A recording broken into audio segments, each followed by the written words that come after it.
Louis. I'm a digital watch collector. Been collecting digital watches for about 5 years, a concentrated 5 years. Probably first started, the very first digital watch that triggered me off was actually probably when I was about 21, and there was a Fossil made a reissue of a watch that was an LED watch at the time, so going back to kind of the watches of the early 70s, and I found that really fascinating.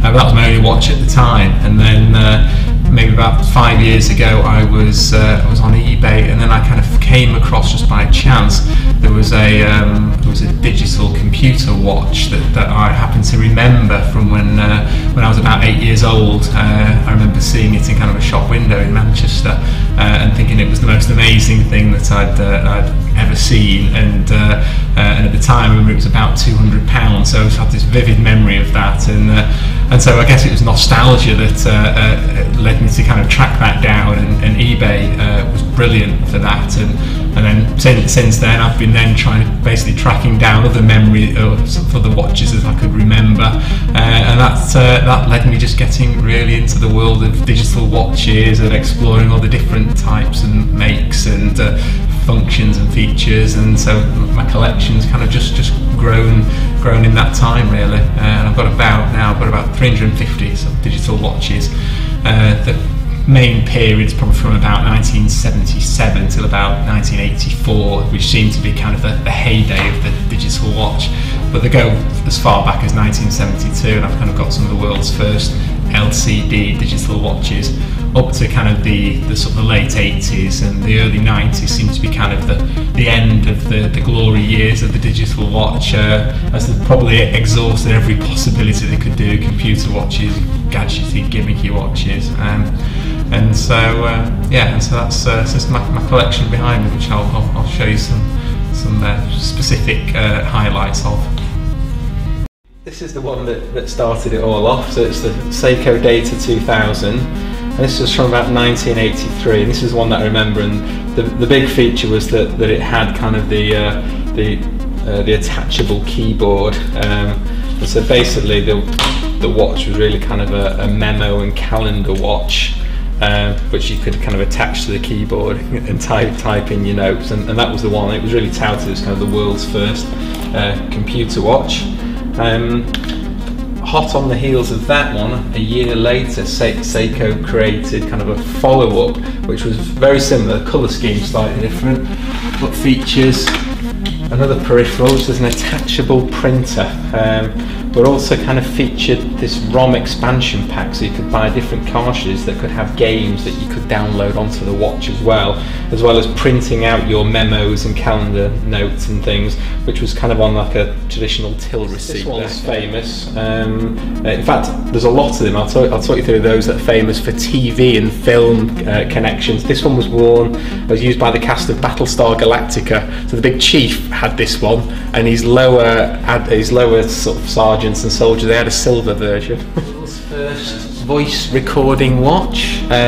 This was worn by the Ghostbusters in 1984. So that's a beautiful, real chunky design. Could record 8 seconds of voice. So that was pretty useless at the time, but still, everyone was really keen. Firsts, which I was fascinated with watches. So we look at modern technology, and in fact I gave a recent talk about this because it's something I find really fascinating. Look at loads of kind of modern mobile things that we're used to, so touch screen and sort of gesture recognition and handwriting recognition. Lots of these things have been around in watches since the sort of very early 80s. Famous from Octopussy, worn by Roger Moore, and that's a TV watch. What they never showed in any of the advertising on the film is for the watch to work, it had a connector to kind of a massive receiver pack that you'd have to stick in your pocket. It was the size of an 80s Walkman, but that was interesting.